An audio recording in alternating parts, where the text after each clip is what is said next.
Good morning or good afternoon to all of you. My name is Amelia Shaw. I'm the Executive Manager of IAP2 USA, and it's with pleasure that I introduce Gwen Happ, our Secretary, who will be leading us through today's AGM. Gwen, over to you. Great, thank you so much, Amelia. Welcome to everyone. We really appreciate you being able to attend this annual general meeting. We know that we have rescheduled it, and so we're grateful that you are here. And I would like to now call this meeting to order. And from there, one of the first items that we'll look at is the agenda. So the adoption of the agenda, the 2018 board will present some highlights from 2018, some very exciting stuff that went on that many of you participated in. We'll perform the treasurer's report on the 2018 finances, as well as an introduction of the 2019 board. We'll look at plans for 2019, and again, hope you guys will all find things in there that you'll participate in and celebrate with us as we continue to do the good work for the International Association for Public Participation. We'll address new business, and then we will adjourn this annual general meeting. So Gwen, just before we head on, we just need to get a motion to adopt the agenda. So I need someone, so just to let everybody know, when we go to a vote, and in fact, there's only going to be the opening and the closing of today's meeting, the first one being the adoption of the agenda. I need a mover and a seconder, and I need you to raise your hands. So if you take a look in the on the information, there's a hand. Just hit the hand. And so the first two people, so Ann Carroll has moved the motion, and Stacey Adams has seconded it. And now if I could have other people please vote for the motion, and the motion is to approve today's agenda as is. So I just need a few more people to raise your hands if you could, just so that I know that we're good.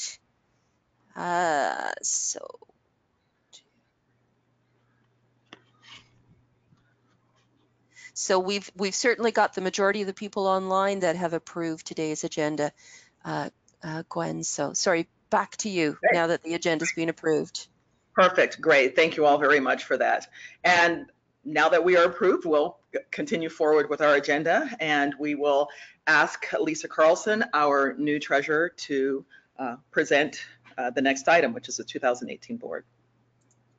Yes, this is Lisa. As you're all probably aware, we have a very hardworking, lean and mean part-time staff whose efforts need to be bolstered by a working board.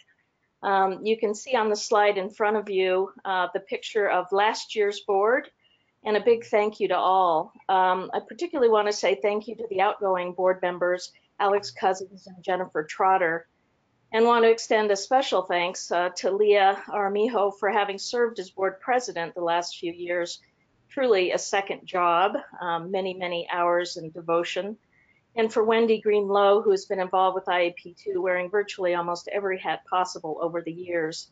So a very special thanks to all of you for your service to IAP2 USA.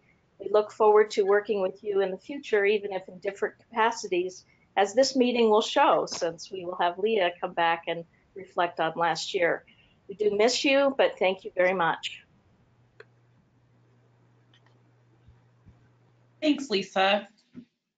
I miss you all too. It's been weird not being on the phone with all of you at least once a month, but it's been also a nice change of pace. So gosh, so many great things happened in 2018. I'm going to try to give you an overview that's concise, but also that gives you enough detail. The organization, if you've been a member, I've been a member since, gosh, about 2005. And it's really grown a lot, and lots of changes have occurred in no small part due to the folks on the board and many of you who are joining the call as well. So you can see here on your screen the membership trend over the last 2 years.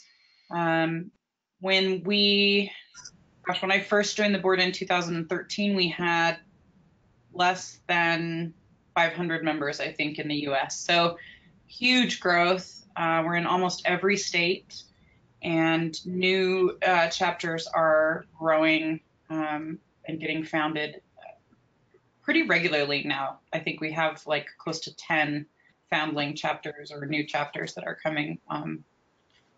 So great job, members. Great job, all of you. That's due in no small part to quite a few of the programs that have been developed over the last 5 years. One of which is the IAP2 USA Skills Symposium. Last year, so these are held typically at the end of February, beginning of March, and the last one was held in Austin. It is a great opportunity to have training for, I don't know, we usually offer about 10 or so different courses ranging in from 1 day to the full 5-day training. This was the 3rd year, and it's been just continues to be successful. So we had a great time in Austin. If you haven't participated in the Skills Symposium, it's a great opportunity, and I'd encourage you to do that. Hopefully, Kathy will talk to you a little bit more about where it's coming next. Also, associated with the Skills Symposium, we launch our national dialogue every year. This is a program that we launched in, I think it was 2016. Is that right, Amelia?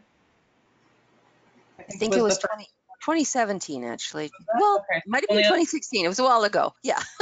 This was the 3rd one, but I could be wrong. Anyway, this is an opportunity for programming that can be engaged at the local level, but also connected at the national level. So we put together a workbook for any interested chapter or group to get engaged in a question that's coming up a lot with our practitioners. So the 2018 National Dialogue was how and why should the public be engaged in highly technical or complex projects, right? This was actually sponsored by one of our board members, Jay Vincent, and his company, Dialogue Partners. No, that's not his company. Sorry. Outreach Experts. Outreach Experts. Yeah. And they do quite a bit of work in the energy sector. So it was a really interesting conversation, and several other chapters and groups engaged in having the dialogue as well. It's interesting to see as you read the report that regionally we have different responses to some of the questions, and the way that culturally our communities are talking about who should be involved and why, and how do we talk about specific topics changes based on where we are in the country and what our culture of public engagement looks like. So it's one of my favorite programs that we offer. I think it's a great one. If you're interested in that, if you're a local chapter member and you haven't participated in it, go ahead and check out the website, because there is a kit each year that's put together to help people put on the event themselves. We had a great conference in Victoria, which was a lovely place to visit, and we were warmly welcomed by our Canadian hosts. We had over 400 conference attendees and a number of great field trips. I think you can see in the top right of your screen the whale watching tour that went out, which was a lot of fun. I learned some really interesting things at this conference, particularly on Indigenous engagement, which is one of the things that I think is so great about sharing our conference with our North American partners, because they certainly have different regulations around public engagement, and certainly have more engagement than at least I see in my line of work with Indigenous people. So that was a great conference. Kathy, I am sure we'll talk to you more about the upcoming conference. They are always held in September, so the conference this year is coming up soon. Of course, our webinars and the new Taster series. The new Taster series is a great one. Our webinars are always interesting. We also co-host these with Canada, and we bring in panelists to talk about questions and topics that are current and relevant for our practitioners. We also try to have sort of a remix of some of the conference panels that are the most popular. Some of those are very interesting. Some of them are, shake up the system a little bit, which is great. The Taster Series is a new series, and that kind of gives an overview or a little preview of some of the trainings that are on offer. So most of our trainings are a day or a couple of days. The Taster Series is an hour, kind of gives you a little teaser into what the trainings are. And some of the tasters we had this year were like facilitation agility, which is something that's really useful to most of us to sort of brush up on our skills again, even if you can't do the full training. So again, lots and lots of programs on offer in 2018. Some of, at least one of my favorite parts, and also a huge relief to me, is not getting to be up on stage handing out core values awards anymore. I'm sure you are all pleased not to see me on the stage either. But it is such a fun time to get to acknowledge and recognize the people doing really good work in the field. And this is a list or a photo of our 2018 Core Values Awards. All of the Core Values Award winners provide some videos, which are on our website, so you can use those. I like to use those as a great as examples to show clients and peers, even my students this last semester. I like to show them as quick examples of how good P2 is happening around the country. One of the last things that was new, I think 2018 was our second year giving out the Greater Good Award. This is an award that's designed to recognize people working in our field to advance the field of public participation. So on the left here, you'll see the Certification Task Force. This group of extraordinarily dedicated folks worked for a number of years to develop the certification program. It's designed to be rigorous to verify that our certified public participation practitioners are in fact vetted and have the appropriate experience, characteristics, and qualities that we value in our core values and our pillars of public participation. And so those folks were honored in 2018. Also in 2018, Barbara Lewis was honored with the Greater Good Award. Barbara, I'm sure many of you know, is a principal in the field and has really taken the prospect of appreciative inquiry a long, long way and really pioneered that approach in a lot of ways. So Barbara was also recognized. And then lastly, the Greater Good Award for emerging leaders. Francesca Petricolo was an IAP2 USA board member, then the president of the, I'm going to get it wrong, not Cascade. Is it Cascade? Mm-hmm. The Cascade chapter. She's highly dedicated to the field. She's what we call a bright spark or a mover and shaker. She's really made a lot of headways. She's extraordinarily passionate, and it was really my pleasure to be able to give her that Emerging Leader Award in 2018 as well. We also, 3 new certified public participation practitioners received their certification in 2018, and I was honored to be part of the cohort with Kathy Smith, who is the current USA president, as well as Wendy Greenlow, who was, in fact, my trainer and the person who mentored me into gaining or into participating in leadership in IAP2. So it was really an exciting opportunity. The CP3 program is rigorous, but I would encourage anyone to take a look at doing that. It provides you an opportunity to sort of look retroactively at your path and put together a portfolio, which as a consultant anyway is not something that I often have the opportunity to do. The assessment center was really interesting because I got to witness my other cohort members pitching their approach and sort of defending it, kind of like a thesis. It was a really exciting opportunity. And then, of course, the assessors are also folks that I really respect and learned from in the field. So an all-around interesting experience. It's been something that's been really useful to me in my career. And if you have questions, I would suggest that you reach out to me or anyone shown there about getting certified. I keep saying lastly, but it's not lastly. So, oh good, this one is my last one. Again, there's so many things that happened in 2018. We also launched a pilot program for the ambassador program.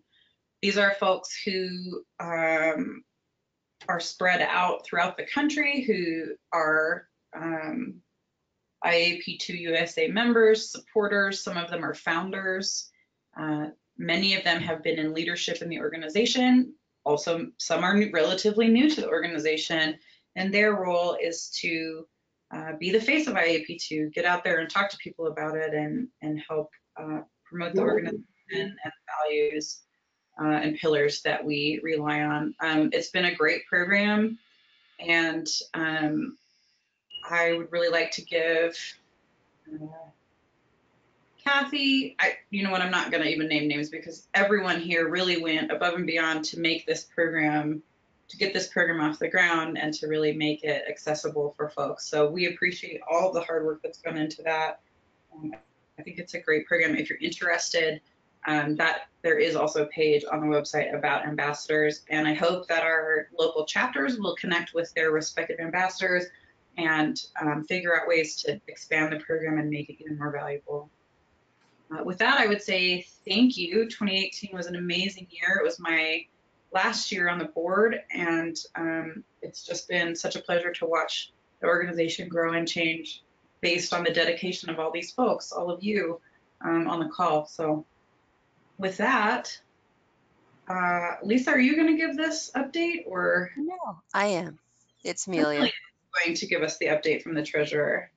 So thanks very much, Leah, and we miss you too. And it's been great. 6 years as president. No, 6 years on the board and 3 years as president. So thank you so very much for everything.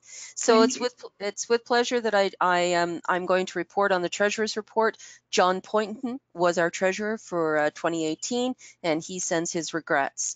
But this is a very brief report just to let you know that in 2018 we did finish in the positive financial position with approximately $167,000 in the bank.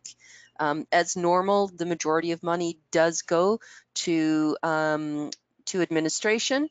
With many other things, board support, communication support, new initiatives, things that will support the Skills Symposium and others. So lots of different expenses. The big one is at the moment is administration.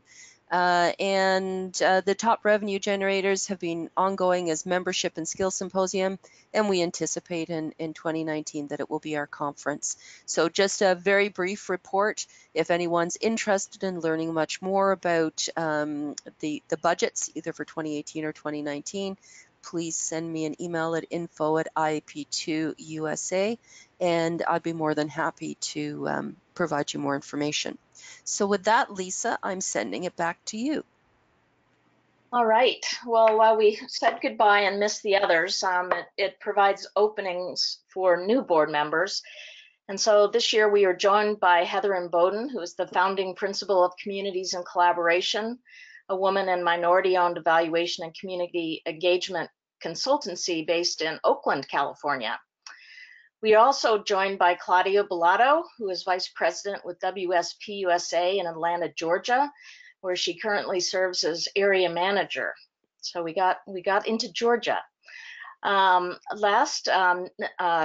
quite last actually, Natalia Henschel, who served as an ambassador last year, but is joining us on the board this year, and she's a senior project manager with Katz and Associates and is based in San Diego, California, with an expertise in urban and environmental planning.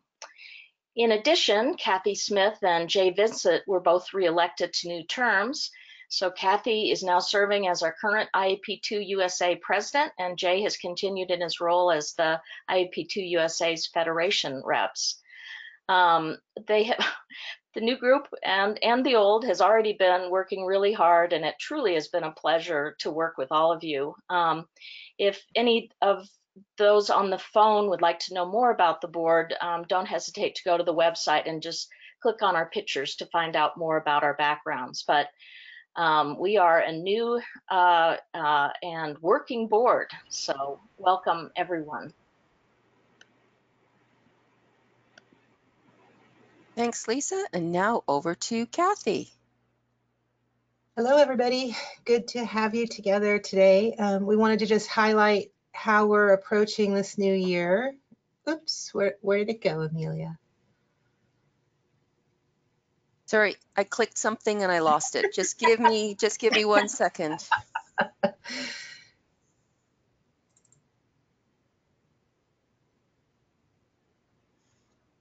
There we go. My apologies. That's fine. All right. So there we go. So up at the top of the slide, you'll see what our members have told us through direct outreach and through the membership survey that they're looking for, which is professional development opportunities, networking, and to have the organization advocate for good public participation across the United States and abroad with all of the other regions. So what we're doing and what we're organizing our thoughts around are three kind of main focal points. That's expanding our presence across the country, expanding our philanthropic efforts and our ability to receive contributions and kind of smooth out some of the financials with those the philanthropic work, and then expand our services. So on expanding our presence, Leah gave you the good news that our membership has grown, and it's continuing to grow this year, which is really great. Where we started the year around 1,400 or so members, we just went over 1,600 members as of May. So we are growing. It's really wonderful to see. We're increasing the numbers of chapters that we had last year. The Lone Star chapter filed their paperwork to become a chapter, as did Orange County and LA. And we've got emerging chapters in other parts of the country. So it's really great to see people at the local level developing those networks with each other in a more formal way.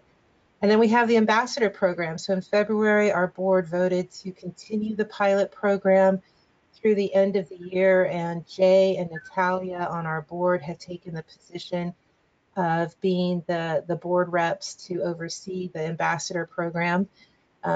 Want to say a special thanks to Stacy, who was supporting the ambassador program all through last year to get it up and running. And now she can just be a wonderful ambassador herself. So she's joined the ranks of being part of the ambassador team. On the philanthropy front, we're on the verge of signing an agreement with International that would allow 501c3 contributions to go through them and then come into our organization for particular projects and programs that we set up. So we're excited to start that. And we're also looking at ways to just encourage giving generally to the organization directly to IAP2 USA. And so you're going to see a lot of that coming up in the future. And again, that's so that we don't become so dependent on conference years. And so we have other ways to fund all the good initiatives that we want to do. And then the services that Leah went over, those are all going to continue, the webinars, the symposium, and what's happened this year, just in May, is the opening of the trainer program. And so we're looking to get more people into the Train the Trainer program so that we can reach more people through various types of trainings, which is really exciting. And then the last piece, Amelia, if you could scroll up just a little bit. There you go. Everybody probably already knows, but Amelia is going to be transitioning her role from executive manager to kind of a strategic consultant on events. So we are right now in the process of a recruitment. We had, what is it, 70 people submit their qualifications to be considered for the new executive manager position that will be taking on the role that Amelia has had. We have a succession planning team who is going through all of those resumes and will be doing the interview process, and ultimately we hope to have that person on board by August, so we have some overlap with Amelia's time before she leaves after the conference. So the next slide talks about things that are coming up. We've got the North American Conference in Charlotte, North Carolina. This was a very purposeful decision to place ourselves on the East Coast to create a presence there, and our conference team is doing a great job to build kind of knowledge of IAP2 on the East Coast. We're also doing a strategic targeted marketing effort to about 39 cities on the East Coast to make sure that they are aware, their planning directors, their public works directors, their economic development directors, that they're aware of this conference and of IAP2, and to build a relationship with those cities. We had our Skills Symposium in Austin in February, and now we're planning for the 2020 Skills Symposium, and it looks to be occurring most likely in Sacramento. So we'll be back in California, up in the northern part of California. We're also looking at ways of modifying the Skills Symposium to be able to hold one or more in future years. So we're looking forward to our work on that. We're looking at running the certification assessment centers and doing some targeted marketing to help attract more interest by cities and counties and jurisdictions in looking at the qualifications that through their procurements for professionals, as well as generating interest in this program to be the certified professional that gets selected for these future opportunities. We've touched on the chapters, we've touched on the ambassador program. We're doing a lot of work with the Federation. There's a major transition happening. There's many people on the call today who have been working at tireless hours around the clock, around the globe to make sure that this transition goes really well. And the idea is to have a very strong federation or international organization and very strong regional chapters across the world.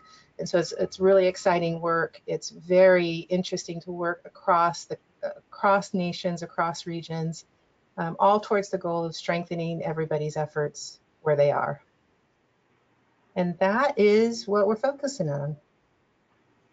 All right, great. Well, thank you so much, Kathy. I really appreciate that. And now we put it out for any new business that anyone might have.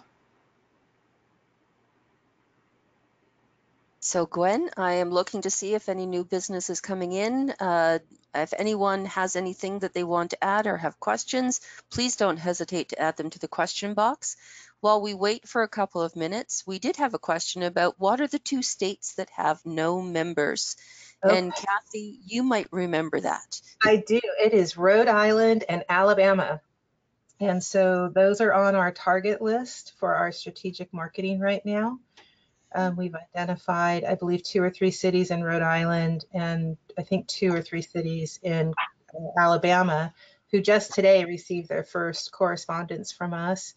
And we'll be following up with personalized phone calls to those cities to make a connection and try and start building relationships there.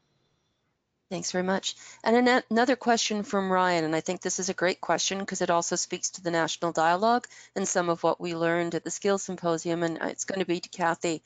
So Ryan asks, what focus will be put on equity, inclusivity, and diversity moving forward? Yeah, a large focus. So this emerged out of our symposium this year is feedback about our training as well as the organization as a whole. We want, obviously with core value number 1, we want to make sure that the people who are impacted by decisions are involved in those decisions. That has everything to do with removing barriers and increasing diversity, equity, and inclusion, and being able to access the opportunities to be involved. So we're in the process right now of formalizing a structure on the board to have a board lead who can be the home of a range of decisions and ideas about how to incorporate diversity, equity, and inclusion in everything that we do. I know Amelia also is talking with Sacramento about ways to change up the training for the future symposium. And we're looking, I know at the conference, we've included a couple workshops on equity and racial diversity. So I think we're just at the very beginnings of this process. But the intent I can share of this board is to formalize and to make permanent a focus on DEI and to incorporate it anywhere we can. Thanks, Kathy. And also want to point out that we will be working with GARE for our upcoming workshop at the in Charlotte.